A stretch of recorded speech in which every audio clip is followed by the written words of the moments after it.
When I was about 9 years old, I lived with my mother and my little sister in a small, weathered house in a quiet part of town. It was a safe neighborhood, the kind where kids rode their bikes until the streetlights came on. But even back then, I knew there was something wrong with our house. My mom always brushed it off, saying the house was just old, and that old houses settle and groan. But the sounds I heard at night didn't sound like wood settling.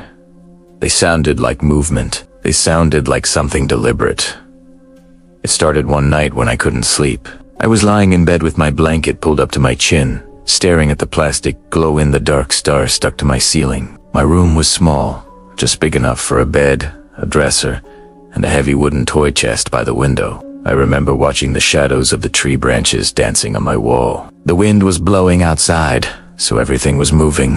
But then I noticed one shadow in the corner, down low near my toy chest, that wasn't moving. It was perfectly still. At first, I tried to rationalize it. I thought maybe it was a pile of laundry or a large stuffed animal I had dropped. I almost laughed at myself for being so jumpy, but then I blinked, and the shadow was gone. Immediately, the room temperature dropped. It wasn't a draft from the window. It was that deep, internal cold that settles in your stomach. I pulled the covers over my head and didn't move until morning. When I woke up, I saw my heavy toy chest standing wide open. I froze. I never left it open because my mom was strict about keeping the room tidy. I closed it quickly and didn't say a word to anyone.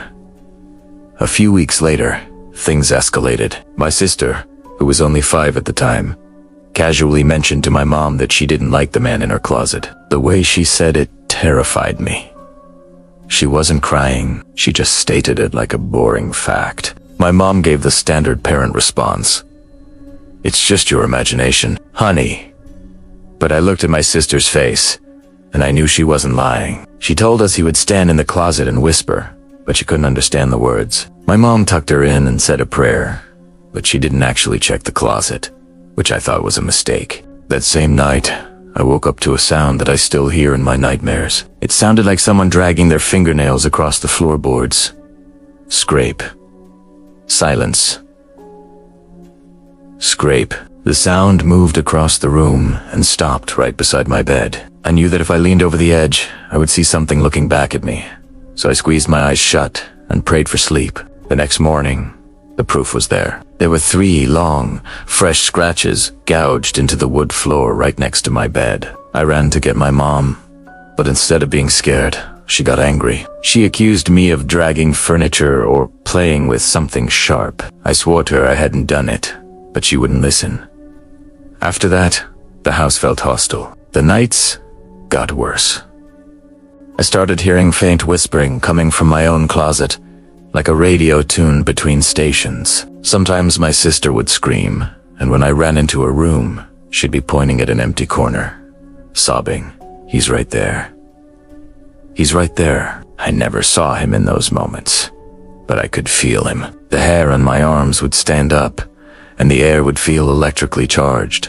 The most terrifying night happened in the dead of winter. I woke up and realized my bedroom door was wide open. I always, without fail, slept with it shut. I could see the hallway light that my mom kept on for us. I watched, paralyzed, as the hallway light suddenly clicked off. The bulb didn't burn out. The switch clicked. Then came the footsteps. Heavy, slow steps walking down the hall toward my room. They stopped at my doorway. I wanted to scream for my mom, but my throat was closed tight. The door creaked slightly, and a tall, dark silhouette leaned into the room. It was just a head and shoulders, peering in to see if I was awake. I shut my eyes so tight it hurt and pretended to be dead to the world. When I finally worked up the courage to look again, the door was closed, and the light was back on. In the morning, I asked my mom if she had checked on me. She said no. She had slept through the night. When my sister said she saw the man again standing by her bed, my mom finally looked scared. She lit candles in every room and said prayers, trying to cleanse the house. It was quiet for a few weeks, but the entity wasn't gone. One afternoon, I came home from school early. My mom was still at work. I was sitting on the living room couch, doing homework when a massive boom echoed from my bedroom. It sounded like my toy chest had been picked up and slammed against the floor. I froze. I was the only one home. I hoped it was the wind, but I had to check. I walked down the hallway, my heart pounding in my ears. My bedroom door was wide open. The toy chest was closed, but every single toy I owned had been dumped out and scattered across the floor in a violent mess. Primera basket away, ran out the front door and waited on the porch until my mom's car pulled up. She blamed the cat. She refused to believe anything else. Years later, after we had moved out and I was an adult, I asked my mom about that house. I asked her if she ever experienced anything strange. She went quiet for a long time. Finally, she admitted it. She said yes. She told me that sometimes she would wake up in the middle of the night and see a tall shadow standing in her doorway, just watching her. She said she never told us because she didn't want us to be afraid, but she believed a man something that used to live there was haunting us. She never gave me more details, but I know what I saw, and I know my sister wasn't lying. Even now, as a grown man, I sleep with a nightlight, and sometimes, when the house is too quiet, I can still hear the phantom sound of nails dragging across the floorboards.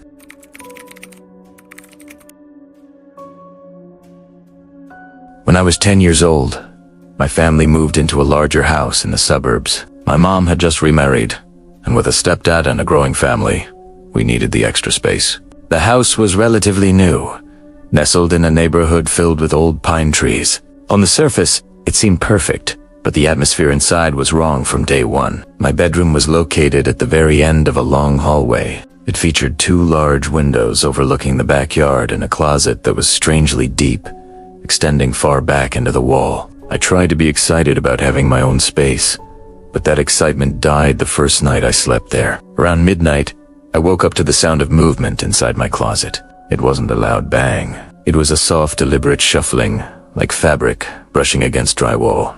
I lay there in the dark, staring at the closet door, telling myself it was just the house settling. Adults always tell you that houses make noises, so you try to believe it. But then, I saw the doorknob move. It didn't turn completely, but it vibrated, shuddering as if someone on the inside was lightly pressing against the door, testing the latch. I wanted to run to my mom's room, but fear pinned me to the mattress. I watched that door until I passed out from exhaustion. The next morning, the closet door was cracked open an inch, even though I knew I had latched it.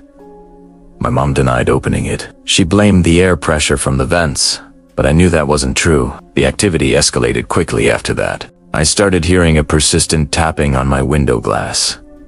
Clit, clit, clit. At first, I assumed it was a branch blowing in the wind, but when I checked during the day, there were no trees close enough to reach the house. The tapping continued every night. Finally, I gathered enough courage to peek out from under my duvet. My heart stopped. Pressed against the glass was a pale, human hand. The terrifying part was that my room was on the 2nd floor. There was no balcony, no ledge. Whoever or whatever that hand belonged to had to be hovering in midair. The hand stayed there for a long moment, motionless, before slowly sliding down the glass and vanishing into the dark. I didn't sleep the rest of the night.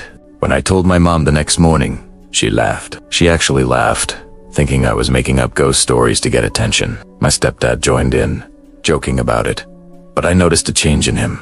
That night, he started leaving the hallway lights on and double-checking the locks. He didn't believe me out loud, but deep down, he was unsettled. A month later, my 4-year-old brother started mentioning the white lady. He would talk about her casually, saying she came into his room and sat on the edge of his bed. My mom dismissed it as an imaginary friend, but one night, I heard him screaming. I rushed into his room and found him curled in a ball, sobbing. He told me the white lady had been standing by his door, staring at him with black holes for eyes.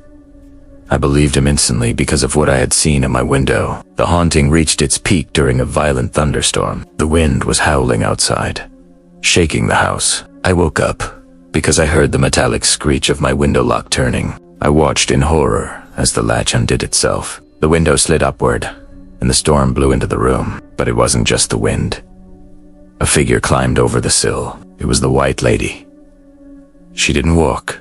She floated. Her feet dangled inches above the carpet. She was impossibly tall, her head stooping to avoid the ceiling, and she wore a tattered white dress that rippled as if she were underwater. Her face was chalk white, and her eyes were empty voids. She drifted toward my bed and leaned down until her face was inches from mine. I could feel the unnatural cold radiating off her. She opened her mouth and whispered my name in a voice that sounded like dry leaves crushing together. I screamed until my lungs burned. The next thing I remember is my parents bursting into the room and flipping the light switch. The window was closed and locked. The room was empty. They were angry at me for waking the house, but their faces were pale. They knew something was wrong. I don't remember the moments between her leaning over me and my parents entering. It's like a black hole in my memory. My parents put me in therapy, convinced I had severe night terrors. We lived there for 3 more years, and I never felt safe again. My brother eventually stopped talking about the lady, probably because he was too terrified to acknowledge her. Even now, as an adult, when a storm rolls in at night, I can't sleep. I find myself staring at the corners of the room, waiting for that tall, pale figure to return. I know it wasn't a dream. I know she was real.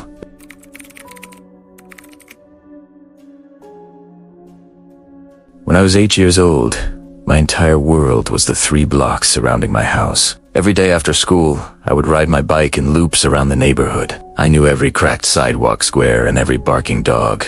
But there was one house that became part of my daily ritual. It was a large, older house with a long, sloping driveway. Every afternoon, an elderly man would be standing at the very end of that driveway, right where the concrete met the sidewalk. He always wore a faded brimmed hat and a beige cardigan, regardless of the heat. I never stopped completely because my mother had drilled it into my head never to talk to strangers.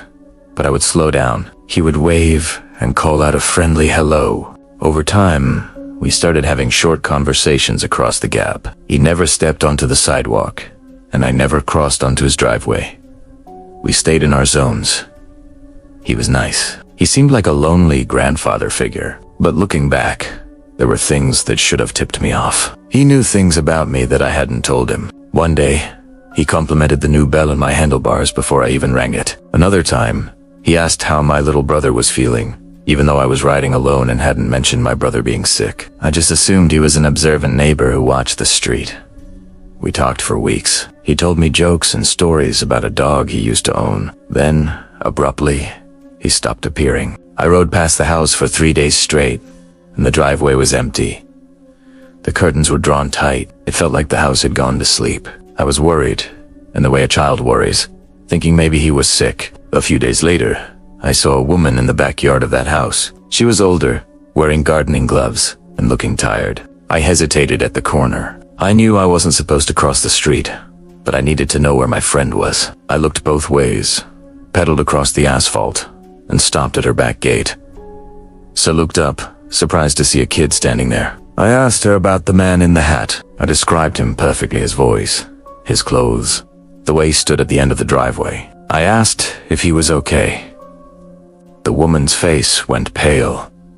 She wiped her hands on her apron and stared at me with a look of pure confusion and grief. She told me that the man I was describing sounded exactly like her husband, Harold.